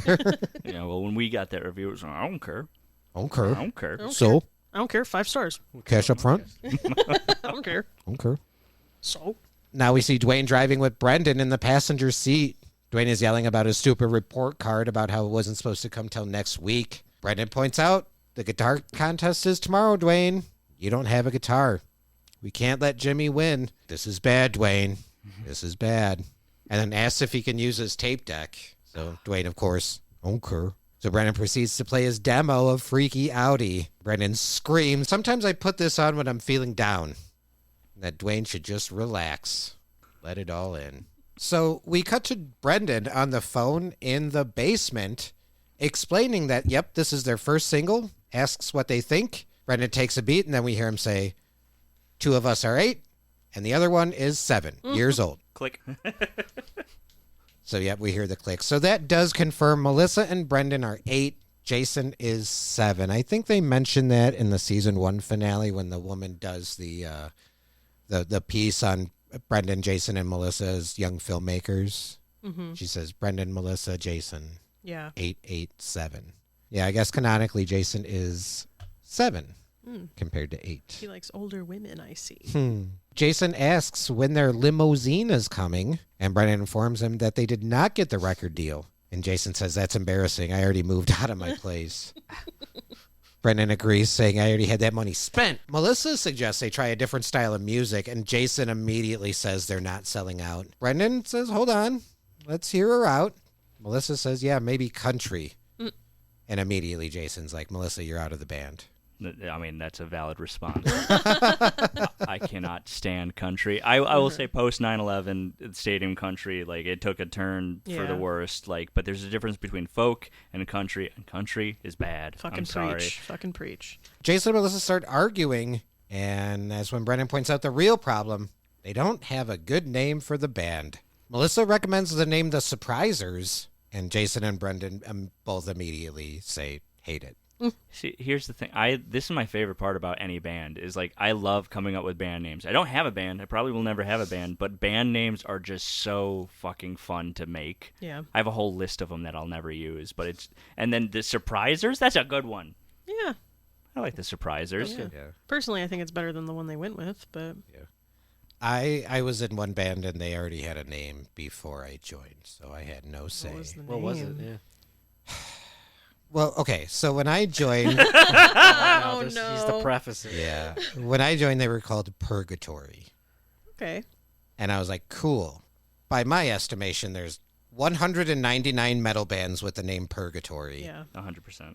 So I was like, let's add something to it, maybe make it a little oxymoronic. So we changed it to Sweet Purgatory, and that was our name. Cool. That's a good one. Yeah. Well, why'd you need the preface? Because I'm very self-conscious about everything I do and say. That's Yeah. fair. Yeah. That's fair. You're in good company. Yeah. Yep. I was actually talking to my sister about it. It was. I was just out of high school. A lot of these guys were a couple years younger than me, so they were like still seniors in high school. Kind of glad I'm not in that band anymore. Some of those guys are. Red pilled. Yes. Are they still going? No. Oh, cool. No. But yes, some of them have some very interesting takes on current events. Yeah. Have you ever? How do you feel about band names? I'm similar to you, where when I hear someone say something that sounds like a good band name, I call that band name TM. Just in case, Smart. but I never use them. I just like to have them. Hell Yeah, yeah. same. Jason recommends the band name The Chocolate Factory. I hated that. I also hated Yeah. that one. As soon as he said it, he closes his eyes and then gives like one eye, looks over at Brendan, and Brendan's like, yeah, not bad. Brendan throws out the name Brendan Poppins and the Chimney Sweeps. Worst one. I hate narcissistic as all hell. That is such a singer thing to do. Yeah. Yep. Well, Jason suggests, how about the Jasons? And then probably my favorite, Melissa suggests Melissa and the Other Two. Yeah. That one was my favorite. Yeah. Yeah. I don't like Brendan Smalls and the Chimney Sweeps, but I do like the name Chimney Sweeps. Brendan Yeah, Poppins. okay. Brendan Poppins. Oh, I didn't get that at first. So, Well, I don't know if you guys caught it, but we see a band name at the very end for their little music video. Yeah. So Yeah. there is one they decided to go with. I didn't catch it. I also didn't. Yeah. We'll get there. Well, that's when Jason informs Brendan that Melissa is fired. And Melissa informs Brendan that Jason is fired. Brendan points out they need to wrap this up because he needs to go meet Dwayne at the guitar contest. So that's when we cut to said guitar competition titled Guitarmegeddon. We see a host going over the rules. He explains the competition will be judged by a series of criteria: technical ability, musicality, stage presence, and... Oh, no, wait, that's it. I love this announcer because, like, it's a guitar competition, so you'd think the announcer would be, like, fucking high energy. He sounds like he's supposed to be hosting, like, a chest competition. Well, he's also wearing a piano Yeah. tie, which makes me think he's like the music teacher. Yeah. You know what I mean? And they're like, hey, we need someone to host this guitar thing. I like that tie. Yeah, it's a pretty dope tie. Good one. Yeah. Have you ever been gaming under the influence? Are you Gaming kidding? under the influence? Bro, Are you a cop? if You you're really have to tell us. if you're talking about doing something wild like smoking weed and then playing video games, dude, that sounds gross. Yeah, no one wants a GUI. Gaming under Yeah. Thank you. I appreciate it. Jesus Christ. For the folks at home, we see Guitarmegeddon, but the GUI is just huge on, Yeah. on the actual guitar, and then Tarmageddon. So that's all I've been staring at the past 20 minutes. Did you know it's illegal to game under the influence? It's going to be in my next meme that I post on Home Movies Brendan posting. Appreciate it. They're going to be like, these are diminishing. The first few were really cool, but now we're just kind of stretching here. That's when the announcer brings up the first competitor. Welcome to the stage, a gentleman only known as Finger Master. I was confused because we see his name earlier on the list, and then Yeah. we hear him here, but we don't see him. We see him later. Yeah. But I was like, what does this guy look like? Yeah, what does he look like badass. indeed? Briefly, we see Dwayne backstage, very worried and asking where Brendan is. Well, this is when we cut back to the meeting between Brendan, Jason, and Melissa, and this is also where we're going to play our clip. Hey, let's wrap this up. I have to go meet Dwayne and give him my guitar. I have an announcement to make, bandmates. Yeah? I'm leaving the band because I hate it, and I'm going solo. All right? Well, that's interesting because I have an announcement of my own. I'm also going solo. Wow, you should do what I do, Melissa. What's that? Just repeat everything I say. That's. That was an idea I already had. You just spoke before oh, me. right, sure. I already have a name for my solo band. Do you? Yeah, I do. Mine's called the Chocolate Factory. That was mine. I'm using it. Let's wrap Why this don't up you do soon, 'cause everything all my ideas anyway? Jesus. It's a You can't have compliment. Chocolate Factory for free, Melissa. That's mine. You don't own it. I copyrighted it. I mailed it to myself. As soon as you send me the paperwork, I will believe you. Well, you're a huge bitch. Hey, fine, look, let's wrap this up. I really have to go. All right, so we're settled. I'm out, and Melissa's out. We're each pursuing our own solo bands. Brendan, you can. Are you still in, or do you want to get out? I have to go. Well, are you going to do a solo project or not? I don't know what I'm gonna do. All right. Brendan, wait. Before you go, Yes. should we get back together? Maybe we should all sit down and talk about it. Oh boy. Can I pop off for a second? Please. Why didn't they bleep bitch? That's a good question. That is a good You're question. gonna bleep out fucking Jesus' name. You're gonna show respect for him. You're going to bleep out fuck, but you're gonna let Jason call her a bitch? Yeah. I'm fine. Well, I will give Melissa credit because her reaction to that was she just smiled and shrugged. She's like, yeah, I am. Yeah. Fuck you. She no-sold that shit. Yeah. That's why I want to be her one day. Yeah. Now I'm staring at this man with nipple clamps. Now, Yeah, He's we might- cool. He's Cooler because of the clamps? Yeah, I'd say so. I'd say so. 100%. We Or I might- clamp you. We might have to fast forward a little so Marson's not distracted the whole time with this super cool guy. I'm also looking at the tattoos on this one person here. Yeah. We cut back to Guitarmegeddon and we see a kind of a hillbilly type figure trying to play his guitar while the crowd is booing. Ugh. He tells the crowd they better be quiet because he can't concentrate. We hear Dwayne backstage saying, "Come on, Brendan." We have a very quick shot of the list of performers backstage. I wrote them down. Number 1, Finger Master. Number 2 is Coffee Sugar. Number 3 is I'm assuming Fretstein. Number 4 is Mr. Fingers. Number 5 is Joe Bob. Number 6 is Kurt. So it's Kurtd, okay? So my theories are, we know who Finger Master is. He's the big guy, right? Yeah. We know Polly Fretstein is. He wins. Yeah. We know who Mr. Fingers is. He was Mistaken. originally. Yeah. Okay. So then we have Joe Bob. So I'm assuming like the kind of hillbilly dude that's like, I can't concentrate. Yeah. And then the Kurt, I believe, is going to be your Kurt Cobain type, who we see up here in a second. Right before that, though, we see Jimmy Monet backstage asking Dwayne, where's your guitar? He even asks him, what are you going to do? Just go up there and be like, my name's Dwayne, widdly widdly wah. So up next, we see who I'm assuming is the Kurt, so the Kurt Cobain type. He's in the middle of playing a song and then smashes his guitar. And in kind of a dorky voice, he's like, oh, I shouldn't have done that. I wasn't finished. So that's when we hear Brendan finally approaching Dwayne with his guitar. He apologizes for being late and hands Dwayne his guitar and tells him, be good to her. And at this point, we see tape around the neck and multiple cracks in the guitar. Now is when we have Jimmy Monet's solo. And yeah, he crushed it, dude. Yeah. Yeah. So is Jimmy Monet, is that like a David Lee Roth type? Is that kind of the vibe? Like, yeah, the whole like cock rock kind of thing. Yeah. Confident, like glam rock guys. Yeah, the Yeah. captain's hat Their kind nipples were of. always out. Yeah. So cool. Awesome. His guitar's wearing like a bathing suit. Yes, it was in a bikini, which is the Yeah. douchiest thing. Yeah. Absolutely. It's so douchey. Yeah. He steals someone's drink from the crowd, and in the reflection, we see the girl like faints. That was cool, actually. Yeah. I hate to admit it. At one Making point, girls faint. yeah. It shows the host, and he's like fanning himself with the paper. Oh my. Yeah, even the dorky music teacher with a piano tie. Yeah. Is like, Oh. damn. He's feeling it. Yeah. He's playing the guitar in between his legs. So he finishes the solo. His guitar pick is melting. This is another one of those quick background catches that I would only know because I had the opportunity to speak with some of the animators.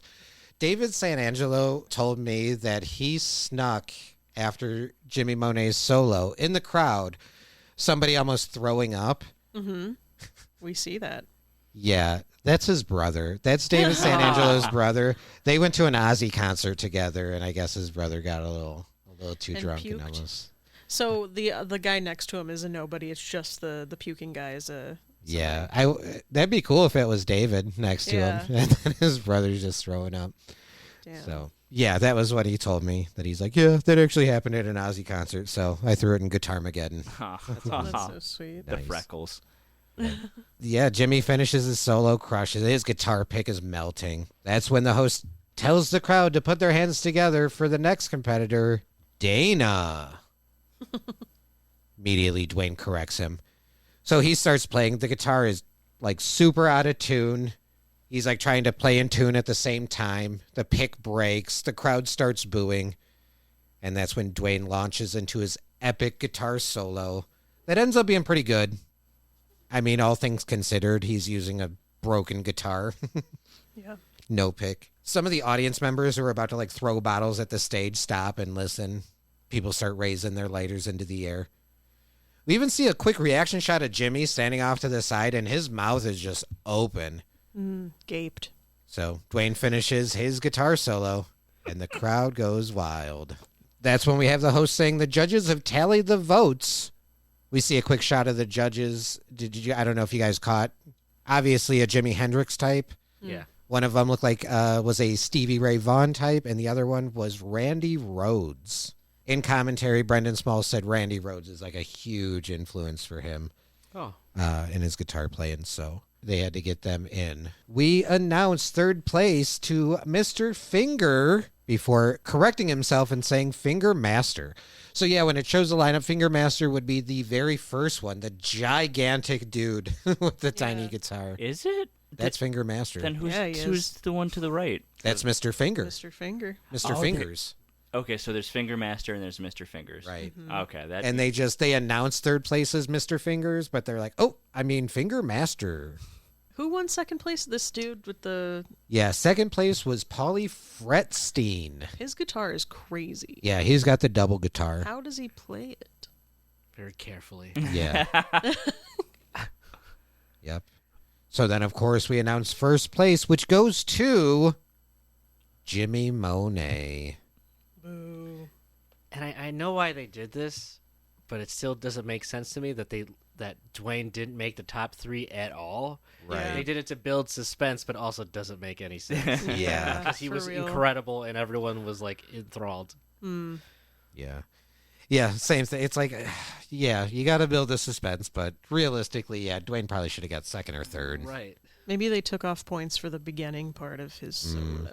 Well, also, we didn't see Finger Master or Paulie Fretstein's solos, Yeah. so Maybe they were incredible.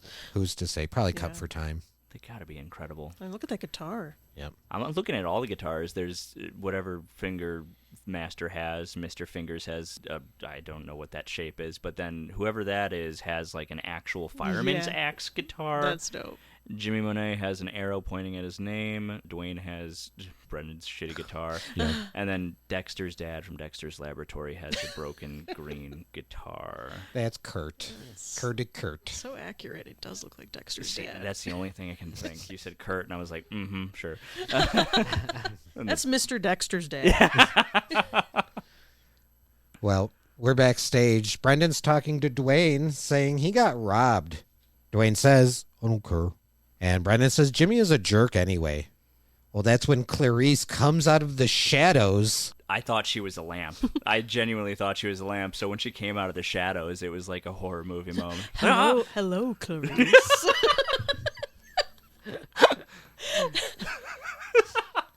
Well, Clarice tells Dwayne, you were robbed. One time I was robbed in 7th grade. Some girl cleaned out my locker. But I got her back because I poisoned her. She needs to write a book, for real. Yeah. She goes on to say that Jimmy's sweep arpeggios were really sloppy. Dwayne asks how she knows about sweep arpeggios, and she says she knows a lot about guitar. Yeah, girls can know about guitar. What is sweet arpeggios? Sweep arpeggios? Yes. It's just like when I do stuff like that. Yeah. Your arpeggios. Doon, doon, doon, doon, doon, doon, doon, doon, doon, doon, doon. I don't know what that is. But It's from Aristocats. oh, I've never seen Shout that out. one. The aristocrat. He asked her if she noticed that he did that string skipping thing, and she said yeah, and she wants to see it slowed down. So Dwayne says he'll show her after he gets his guitar back from his dad, and Clarice says her dad once took her stereo away. So Dwayne asks if it was due to her grades, and she said no, it was because I lit some paint on fire. I want to be friends with her. Genuinely, she has so many stories and also chaos. Yeah. Yeah. Very chaotic. But also, like, very sweet. Yeah. Absolutely. Every time that fucking fucker made fun of Dwayne and all his little fucking friends laughed, she never laughed with them. No. No, she never participated Nope. in it. In fact, she tried to relate to him Yeah. multiple Yeah. times. Yep. When he literally dragged her out of Bojangles, she's like, bye, Dwayne. Oh, Aw. we love Little Mama in this Yeah, podcast. Little Mama rules. Yeah, I want to be her too. Weird Yeah. little mama. Well, this is when Brendan chimes up and says he's going to split because he has no idea what they're talking about. I feel that so much. Yeah. Yeah. I love the music. It's like that nice kind of like end of episode music. Mm-hmm. And that's when Dwayne asks Clarice if she's hungry and wants to grab a bite to eat with him. She agrees. I think at one point says, I got $1.57. The fact that she automatically nickel? assumes that she has to pay. Right. Yeah, we didn't really talk about that. Well, Because the other guy was making her pay for it. exactly. And Dwayne's like, that's cool. Like, Cool. you don't care. Aw, justice for Little Mama. Yeah. Well, that's when we see the music video for Freaky Outie by the band Brendan Poppin and the Chimney Sweeps. What? Yeah. What? So dumb. Yeah, that's lame. I don't know if this is supposed to be kind of like a Beatles kind of I music assumed, video kind of yeah. thing. They're all wearing suits. They're running down the street. McGurk's running off to the side. He jumps over a couple things and then smashes headfirst into a tree. Then the next time it shows him in the music video, he has a black eye and a bandage over his nose. Just because when I saw McGurk in it, I thought it was going to be the Helpies. Oh, that It would should have have been been. That good. would have been way better. Yeah. Yeah. I love it too. At one point in the music video, it shows Brendan, Melissa, and Coach McGurk all jumping really high in slow motion. And then it's Jason's turn, and he jumps like 2 inches off the ground. Yeah. I was going to say, there's nothing more fun to me than guerrilla filmmaking with a local band and making a music video and Yeah. just doing whatever the fuck they want. Just run around. Yeah, Be goofy. yeah. Pick a day, you choose whatever outfit you're going to do, and then just go for it. I bet they had a fucking blast making that thing. Yep. Well, the video pauses and we pull back to reveal this is Brendan showing the music video to his mom. Paula tells Brendan she loves him, but she hates that song, and if she hears it again, she's going to divorce him. I love it. Brendan's like, tell me how you really feel. That's when she says she has a confession to make, that she sold his guitar. Brendan points out that it was a rental. And it's just kind of like, you're right. Brendan points out that he forgives her. He's a terrible musician, and that with Jason and Melissa, they might be the worst band ever. Paula agrees, but then Brendan says she might want to leave the room. When she asks why, Brendan starts to play the music video again. So that's the end of the episode, but we have a post-credit scene, well, post-credit audio, where Brendan is trying to get Paula to sing the lyrics to Freaky Outie with him. Eventually she caves. She starts rocking out with him. And at one point, while singing along, she says, "That's my son." Aw. It was very wholesome. Yeah. Honestly, I think the song grows on you because at the end, when I was listening through, it's like, freaking. It's actually not that bad. Yeah. Yeah. I mean, to your point earlier, like how hard it is for musicians to play something wrong. Like they were all on time and in Yeah. beats. That I think they just mixed it abrasively. Right. Through a couple like... Yeah, But yeah, it's decent. it's a legit rage song. song. Yeah. Yeah. The mix is the final boss of making a good song. Yeah, sure Oh. is. And then Brendan ends by saying, "Hey, Mom, you're in the band." I didn't catch that. Yeah. They're so cute. And that's the end of Season 3, Episode 8, titled Guitarmegeddon.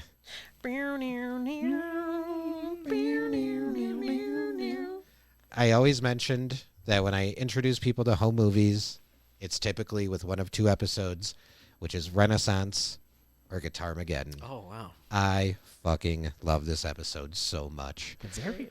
There was a viral video recently going around of a dude playing a guitar and a cat like respond. Yeah. Yeah. Mm-hmm. People in the home movies Brendan posting were like, "It's Dwayne. It's Dwayne playing the music lesson." Yeah. 20-something years late, this show still like finds relevance. Yeah. It's and the fact that we get all these like weird and wild background catches from like talking to animators and stuff that for 22 years nobody knew that was David Sanangelo's brother about to throw up because they went to an Ozzy Osbourne concert together. Like it's You're uncovering the truth. Yeah. Yeah. And that's why you're the expert. the obsessed one. I don't The know. obsessed one. I say expert. I'm You say that until someone on the internet gets really offended by me saying that. I And is don't like, give "Oh a yeah? fuck. Then how come in Season 3, Episode 7, you said..." You're right. Everyone on the internet is awesome. Yeah. And you have to listen to them because they're cool. Oh, Yeah, they got their nipples out. Yeah, everyone's nips out on the internet, Oh, so man, it just they got makes some them nipples around. so fucking cool. The internet's always in a rage, always. Yeah. Oh yeah. Yeah, I'm very spoiled that a majority of my Reddit interaction is just with the home movies subreddit because people, by and large, they're very nice and cool and chill. Yeah. The creator of our previous logo, Marson's cousin, Shannon, amazing artist. She just made a post about how when she posts to Instagram, Facebook, TikTok, all these places, people by and large are just like so kind and nice. She posted on Reddit and people do like call her names or like accuse her of AI. And I'm just like, dude, you gotta stay away from Yeah. Reddit sometimes. Reddit can be incredibly awful, but it is what I have to type in Google when I actually want a fucking answer. Dude. Yeah, the amount of times I have to put Reddit at the end of a question to find a real answer. Okay, I'm sad now. Let's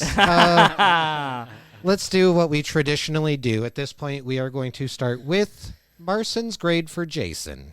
Yeah, he didn't do good this episode. Damn. Yeah, that's fair. I wanted, like, I even said before we sat down, I was like, I want to give Jason, like, I want to be open-minded here. I want to give him a chance. I came in here because I went back and rewatched, like, a couple of the UPN 5 episodes, and he was just awful. And so I wanted to come in with a clear head, and I wanted to give Jason a running chance, and he he called Melissa a bitch. Yeah, he did. He dropped a bunch of swears. He was a dick to, Melissa in general, but, like, everybody also. Not even a cool nickname like Low End could have saved him. He was definitely about the drama Yeah. of this episode. I didn't want to give him, like, the worst grade, but, like, I don't think it saves him. I gave him a D+. I think that's fair. Yeah. I think that's fair. Hey, he's not great every episode. Some episodes he's worse than others, but dude, I get it. I'm just very happy that Melissa being called a bitch by Jason had little to no effect on her. Yeah. She shrugged and smiled and was like, yep. And I stole your idea. What of it? Mm-hmm. Get him. I'm the chocolate factory now. Look at me. Look at me. I'm the chocolate factory. That's funny. Yeah, no, I think that's fair. Yeah, I'm not gonna defend any of his actions this episode. Nice. So, all right, there is our Jason grade. Now, traditionally, we will do an overall grade for the episode. And if you're not completely caught up, Renaissance was my very first S+ episode. Damn. I think I've given an S+, I've given an S and an S-. So, yeah, those are all on the board, plus your traditional grades. So we're just going to give this episode a letter grade. Who wants to go first? Me. Adele. Everyone looked at Adele at yeah, once. they sure and she's did. like, I guess it's me. I was still looking at the TV because that guitar is starting to look like a snake with the fangs. Which one? The double one. Ah. Oh, yeah. Polyfretsteins. Yeah. So anyway, my grade. This is my new favorite episode. Yeah. I fucking love this episode. I have always been partial to just music in general, but specifically like rock music, metal music, alternative in general. Yeah. So this like scratched a lot of itches for me. So I'm going to give it my first S+. Whoa. Let's go. Yeah, buddy. That. Hells Sorry. yeah. But I mean, hey, we've loved Dwayne from like day Dwayne's one. been my favorite since the beginning. He's killer. So to get a very heavy Dwayne-centric episode, but also, like you said, we get to see some very vulnerable Dwayne. We get to see frustrated Dwayne. We get to see Dwayne that's a little bit outside of okay. Like, so it was very nice. And it's just one of those episodes where, man, he goes through it and he learns his lesson and he figures it out, but he still doesn't even place in the top 3 at the end. I feel like I've said this before, I don't know if I've said it on the podcast, but my criteria for S tier episodes is when Melissa is a badass. She was a badass in this one, and then it was a Dwayne-centric episode, so it's like that just took it to the next level for me. Absolutely. Nice. Well, who wants to follow that? Who do we stare at next? Me. Well, the second Little Mama showed up, I knew I was going to have a fun time with it because when the coffee episode or the hotel episode, whichever one that was. Last trip. Yes. When she was there and just annoying the shit out of McGurk, I was just really enjoying. And then when you said that she was coming back, I was like, how? When? I didn't realize it was going to be the introduction of her boyfriend. Yeah, and the continuity of him calling her little mama, like, yeah, it was. I like it. Yeah, it's really good. Honestly, that with Dwayne and then them kind of ending up with some sort of relationship. We don't know where it's going. Very interested in that. But I don't need it to come back if it does or it doesn't. Like, it was just very fun to see those two characters interact. Again, easy A+. Yeah. I don't want to give my S tiers away until the final, like until we come together at the last time, because I want to have that recency bias eliminated. But yeah, A+, easy. I get it. Chris, would you like to go now, or would you like me to? I'll go. Nice. Let's do it. I'm a little biased, but I give it an S2, just Yeah. based on all the band subculture stuff that took Yeah. me back down memory lane. All the cringy faux pas stuff, like dude casually putting in a cassette and playing it and pretending like it's not their song, Bro. which I have been guilty of doing. I was going to say I've done that. I've done that. When I was younger. Love that. When I was 37, I did that. I was young and dumb I'm and better 37. now. This year. But yeah, that really like stayed with me, and all the like the guitar teacher stuff. There's just a lot. If you're a musician, this was the episode for you. Absolutely, yeah. Brendan really got to flex his music muscles, not only with his playing, but then also like his knowledge and all that. Yeah. Well, it is my turn, and if it isn't obvious by the fact that I said this and Renaissance are like my two favorite episodes. Renaissance was an easy S+ for me, and Guitarmegeddon, again, very easy S+ for me. I love this episode. I feel like I say this almost every time there's such a great episode, but the pacing of this episode is so good. Yeah. So good. It was such an easy episode to break down. It's so easy to talk about. It's so, it's perfect. I love it so much. Mm-hmm. Easy S+ for me. Yeah. Dang. I mean, Jimmy Monet being the perfect villain. Like, Yeah. he doesn't really get much comeuppance, but he's just you would love to hate him. He's the perfect heel. I think he loses his girlfriend, right? Isn't that kind of the narrative? I think that's kind of where they're going with it. And again, he probably doesn't even notice or care. No, he probably doesn't. The second he wins, he gets swept away by two women in a bikini and a dude in Speedos. They just take him and the trophy, and they just Wait, is this off a high they school? go. This is a high school competition. They just had like Yeah. ladies in bikinis on deck. I guess so. My high school sucked. Yeah, mine too. Fucking people in the crowd getting all wasted and almost throwing up. Yeah, that's also that's a high school thing, right? Yeah. Dwayne's What supposed to be 15, It was right? 2002. I'm pretty sure Dwayne is 16 because he has his license, hopefully, if he's driving. Yeah. Yeah, that would be the assumption because, yeah, he is driving by himself, so you would hope 16. Yeah, and Little Mama's 18, and there's a 2-year difference in there. I don't know how old Jimmy Monet is, but I they think said Dwayne 18 or says 19. 17 or 18. Oh, I don't know. Because he's like, he's been playing longer than me. He's like 17 or 18. He's got some sloppy pick work. No, sloppy fret work. I don't know. Something sloppy on that dude.